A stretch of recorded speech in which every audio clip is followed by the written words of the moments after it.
जय जोहार, नमस्कार। दैनिक छत्तीसगढ़ चैनल पर आप सभी का एक बार फिर से बहुत बहुत स्वागत है। छत्तीसगढ़ की रोजाना बड़ी खबरों को जानने के लिए इस चैनल को जरूर सब्सक्राइब कर लीजिए, ताकि बिना किसी रुकावट के छत्तीसगढ़ की सारी बड़ी खबरें हम आप तक रोजाना पहुंचा सके। छत्तीसगढ़ में 2 साल बाद शिक्षक पात्रता परीक्षा आयोजित होने वाली है, जिसमें 3,23,000 से ज़्यादा अभ्यर्थी शामिल होंगे।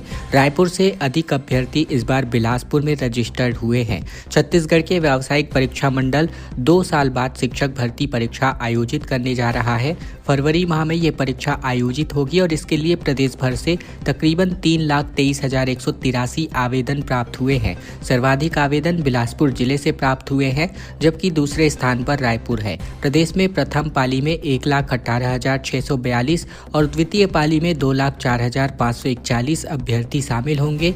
इनमें से कुछ अभ्यर्थी ऐसे भी हैं जो दोनों पाली की परीक्षा में शामिल होने जा रहे हैं। प्रथम पाली की परीक्षा में रायपुर में 15,573 तथा दूसरी पाली की परीक्षा में तकरीबन 30,000 अभ्यर्थी शामिल होंगे। वहीं बिलासपुर में पहली पाली में तकरीबन 18,000 तथा दूसरी पाली की परीक्षा में 30,000 अभ्यर्थी शिरकत करने वाले हैं।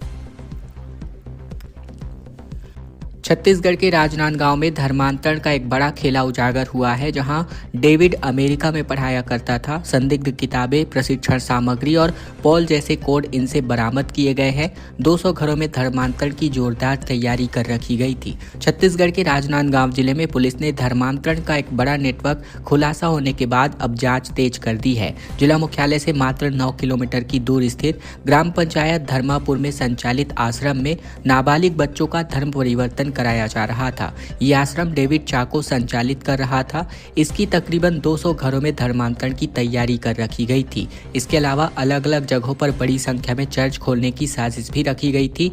डेविड चाको को हिरासत में लेकर अब जांच तेज की जा रही है।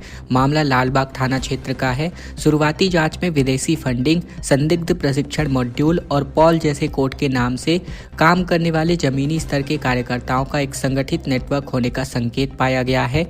जांच में पाया गया है कि मुख्य आरोपी डेविड चाको अमेरिका में पढ़ने का काम किया करता था।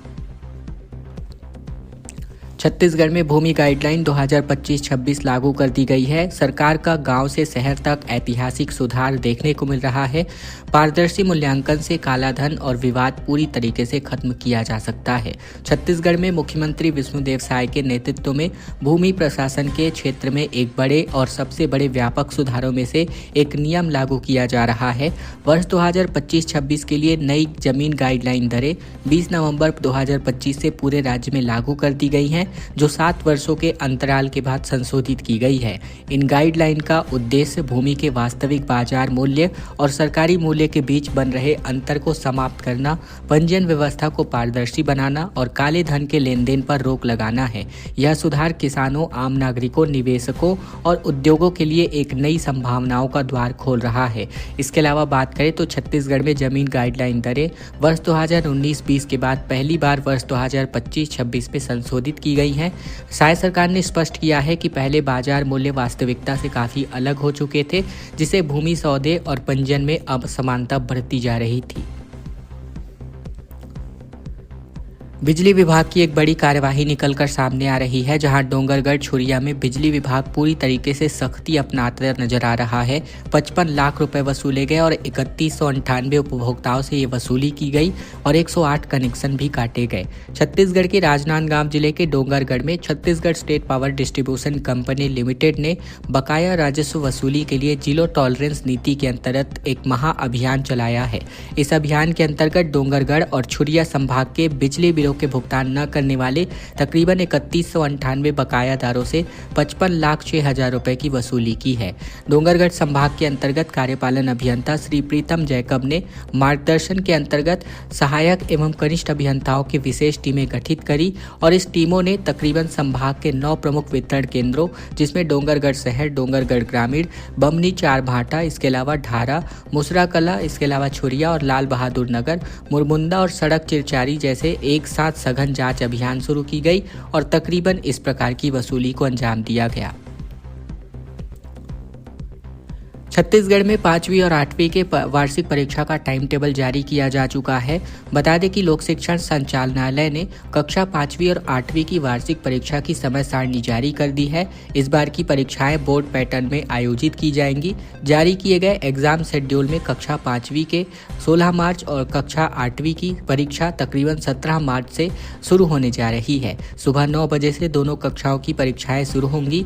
हालांकि इसमें CBSE और ICSE स्कूलों के छात्र इन परीक्षा में शामिल नहीं होंगे। संचालनालय की ओर से इस संबंध में जिला शिक्षा अधिकारियों को निर्देश जारी कर दिया गया है। जारी किए गए टाइम टेबल के अनुसार कक्षा 5वीं की परीक्षा में कुल 50 अंकों की होगी, जिसमें 40 अंक लिखित परीक्षा के लिए और 10 अंक प्रोजेक्ट वर्क के लिए निर्धारित हैं।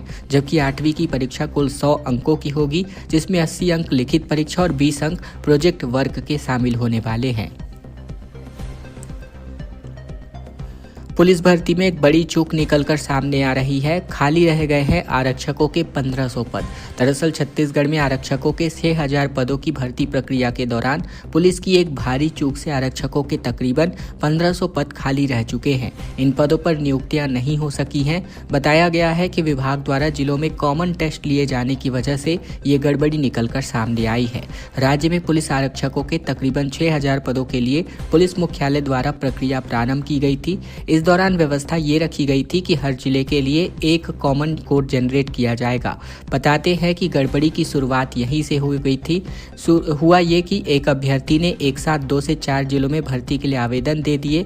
जब भर्ती की शुरुआत हुई तो फिजिकल टेस्ट के बाद यही अभ्यर्थी एक जगह के लिए चयनित हो गया, लेकिन बाकी बचे 2 से 3 स्थानों पर इसी एक व्यक्ति की वजह से स्थान खाली हो गया।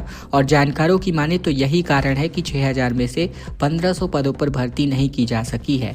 वहीं अब पुलिस मुख्यालय के सूत्रों ने इसी संबंध में एक अलग से जानकारी में बताया कि ये सही है कि एक से अधिक जिलों में एक ही अभ्यर्थी का नाम आने की वजह से कुछ पद खाली रह जाएंगे। ये भी बताया गया है कि भर्ती प्रक्रिया के अगले चरण में अब तक तकरीबन 1700 लोगों की ट्रेनिंग प्रारंभ कर दी गई है। इसके बाद भी अनुप्रमाणन पत्र भरे जाएंगे। अब तब ये साफ होगा कि किस जिले में कितने पद खाली रह चुके हैं। जी राम जी योजना के अंतर्गत सांसद अब चौपाल लगाने वाले हैं और 5 गांवों में जाकर अपनी खूबियां बताने वाले हैं।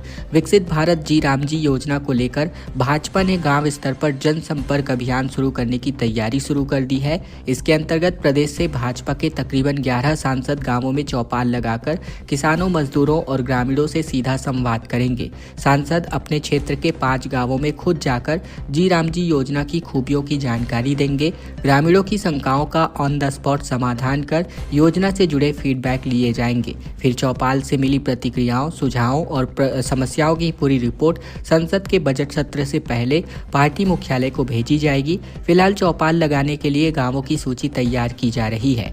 दरअसल विकसित भारत जी राम जी योजना को लेकर कांग्रेस लगातार हमलावर बनी हुई है। विपक्ष इस योजना का अलग तरह से विश्लेषण कर रहा है। इसकी वजह से ग्रामीण क्षेत्रों में भ्रम की स्थिति बन गई है। भाजपा इस पहल को विपक्ष पर जवाबी कार्यवाही के रूप में देखा जा रहा है। वैसे प्रदेश में 15 जनवरी से जिला सम्मेलन शुरू हो चुके हैं, जहां भिलाई, कांकेर और दंतेवाड़ा में सम्मेलन हो चुके हैं और बचे हुए बाकी जिलों में इस माह के अंत तक सम्मेलन हो जाने हैं। इनमें पार्टी के पदाधिकारी लोगों को जी राम जी योजना के लाभ और प्रक्रियाओं की जानकारी दे रहे हैं। खबरों में आगे बढ़े इसके पहले अगर आपने चैनल अभी तक सब्सक्राइब नहीं किया है, सब्सक्राइब जरूर कर लीजिए छत्तीसगढ़ की रोजाना बड़ी खबरों को जानने के लिए। साथ ही साथ इस वीडियो को लाइक करने के बाद इस वीडियो को शेयर करना बिल्कुल मत भूलेगा, ताकि रोजाना बड़ी खबरें बिना किसी रुकावट हम आप तक लगातार पहुंचा सके।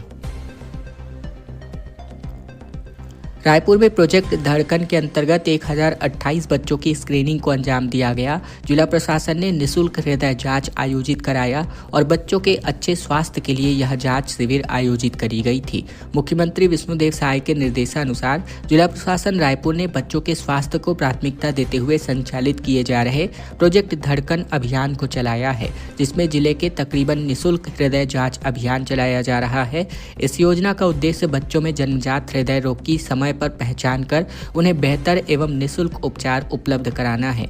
कलेक्टर डॉक्टर गौरव सिंह के मार्गदर्शन में जिला प्रशासन एवं श्री सत्य साई हॉस्पिटल के सहयोग से विशेष स्वास्थ्य शिविर आयोजित किए जा रहे हैं। अभियान के अंतर्गत सोमवार को जिले के विभिन्न शहरी एवं ग्रामीण क्षेत्रों में व्यापक स्तर पर स्क्रीनिंग को अंजाम दिया गया। अर्बन टीम के द्वारा बात करें तो अझोली आंगनबाड़ी केंद्र क्रमांक 4 एवं 5 में 102 बच्चों की जांच की गई, जबकि धरसीवा टीम बी ने गिधौरी में 131, तिल्दा टीम बी ने नेवर एवं साकरा में 233 और अर्बन टीम बी ने शासकीय स्कूल चगोरा भाटा में तकरीबन 116 बच्चों की स्क्रीनिंग को अंजाम दिया। भिलाई में 84 करोड़ रुपए में बनने वाले हैं 2 नए फ्लाईओवर। केंद्र सरकार ने इसके लिए मंजूरी प्रदान कर दी है। मुंबई कोलकाता राष्ट्रीय राजमार्ग 53 से रोजाना गुजरने वाले हजारों वाहन चालकों के लिए अब राहत भरी खबर है। खुर्सीपार गेट चौक और सिरसा गेट चौक पर 2 फ्लाईओवर ब्रिज के निर्माण को केंद्र सरकार ने मंजूरी दे दी है। राष्ट्रीय राजमार्ग प्रबंधन के अनुसार तकरीबन 84 करोड़ रुपए की लागत से बनने वाले इन दोनों फ्लाईओवरों का आदेश जनवरी के अंत तक जारी कर दिया जाएगा। इसके बाद फरवरी में टेंडर प्रक्रिया पूरी करके मार्च अप्रैल से निर्माण कार्य शुरू कर दिया जाएगा। इनके बनने पर भिलाई में कुल 6 फ्लाईओवर हो जाएंगे। दुर्ग भिलाई औद्योगिक क्षेत्र होने के कारण नेशनल हाईवे 53 पर यातायात का दबाव काफी अत्यधिक रहता है। विशेषकर भिलाई स्टील प्लांट के पास खुर्सीपार और सिरसा गेट चौक पर अक्सर जाम की स्थिति बन जाती है और इससे भारी वाहनों के साथ साथ आम नागरिकों को भी लगातार दिक्कतें होती हैं। इसी समस्या के समाधान के लिए नेशनल हाईवे प्रबंधन ने सड़क परिवहन मंत्रालय को प्रस्ताव भेजा था, जिसे अब स्वीकृति मिल चुकी है। कांकेर में महिला अंडर 15 और अंडर 19 क्रिकेट ट्रायल आयोजित हो रहा है, जहां राज्य स्तरीय चयन के लिए 15 खिलाड़ियों का चयन होगा और कलर ड्रेस इसमें अनिवार्य किया गया है। छत्तीसगढ़ राज्य क्रिकेट संघ यानी CSCF की ओर से कांकेर जिले में महिला अंडर 15 और अंडर 19 वर्ग की खिलाड़ियों के लिए जिला स्तरीय चयन ट्रायल आयोजित किए जा रहे हैं। ये ट्रायल सत्र 2026-27 के लिए खिलाड़ियों के चयन के लिए है। संघ के दिशा निर्देशों के अनुसार महिला अंडर 15 वर्ग के लिए वे खिलाड़ी पात्र होंगे जिनकी जन्म तिथि 1 सितंबर 2011 से 31 अगस्त 2014 के बीच की है। वही महिला अंडर 19 वर्ग के लिए जन्म तिथि 1 सितंबर 2007 या उसके बाद की होनी चाहिए। प्रत्येक वर्ग से केवल 15 खिलाड़ियों का चयन राज्य स्तरीय ट्रायल के लिए किया जाएगा। सभी इच्छुक खिलाड़ियों के लिए ऑनलाइन पंजीकरण अनिवार्य किया गया है, जिसे जिला क्रिकेट संघ के माध्यम से पूरा किया जा सकता है।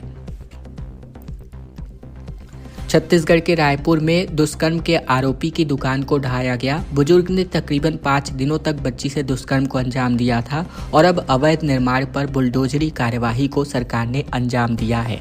रायपुर में 9 साल की बच्ची से दुष्कर्म के आरोपी की अवैध दुकान बुलडोजर चलाकर ढहा दी गई।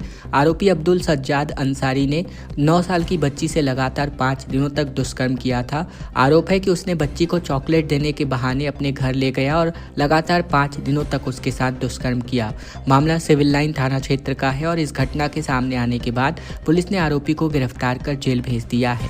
इसके बाद नगर निगम ने आरोपी के अवैध निर्माण को जमींदोज कर दिया है। वहीं इसका फुटेज आप इस वक्त देख सकते हैं। अब्दुल अंसारी नाबालिग बच्ची से दुष्कर्म का आरोपी है और पुलिस जांच में ये बात सामने आई है कि आरोपी ने 7 से लेकर 11 जनवरी के बीच अपने ही मोहल्ले के 9 साल की बच्ची को चॉकलेट और खाने पीने की चीजों का लालच देकर कई बार अपने घर बुलाया और उससे दुष्कर्म को अंजाम दिया। नवा रायपुर में बनने वाली है चित्रोत्पला फिल्म सिटी। मुख्यमंत्री विष्णुदेव साय इसका भूमि पूजन करने वाले हैं। नवा रायपुर में चित्रोत्पला फिल्म सिटी निर्माण कार्य शुरू होने जा रहा है। मुख्यमंत्री विष्णुदेव साय इसका महत्वाकांक्षी परियोजना का भूमि पूजन करेंगे, जो राज्य के फिल्म उद्योग और सांस्कृतिक विकास को एक नई दिशा प्रदान करेगा। इसमें आधुनिक सुविधाएं उपलब्ध होंगी। राज्य सरकार की इस पहल से स्थानीय कलाकारों और युवाओं को रोजगार के अवसर मिलेंगे। लगभग 100 एकड़ में फैली इस परियोजना में hi tech studio, outdoor shooting location और post production unit, auditorium, hotel और ट्रेनिंग सेंटर शामिल होंगे।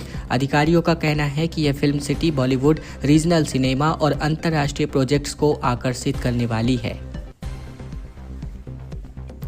बीजेपी में छत्तीसगढ़ का कद बढ़ गया है, जहां पहले नड्डा और अब राष्ट्रीय अध्यक्ष के तौर पर नितिन नवीन का नाम निकलकर सामने आया है।